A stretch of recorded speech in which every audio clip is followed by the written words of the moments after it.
How to close your PayPal account. Welcome back to this quick tutorial video. If you no longer use or don't need access to your PayPal account and you're trying to remove the data as well, in today's video, let me show you how.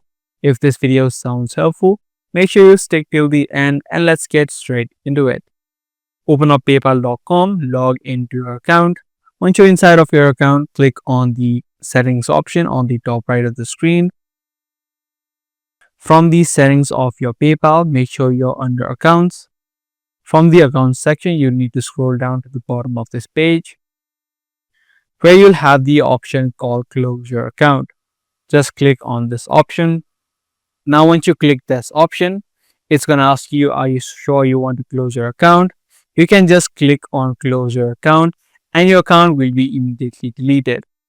Once your account is closed, you won't be able to use this PayPal account or see your past transactions.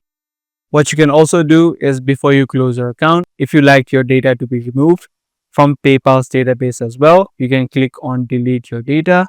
In the next step, you need to fill in a form so that PayPal can successfully remove all of the data from its database. Once you completed that, you can now go ahead and click on close account and your account of PayPal will be permanently deleted. So that's all it takes in closing or deleting an account of PayPal. Be sure to give this video a thumbs up and also make sure to subscribe to this channel for more future videos just like this.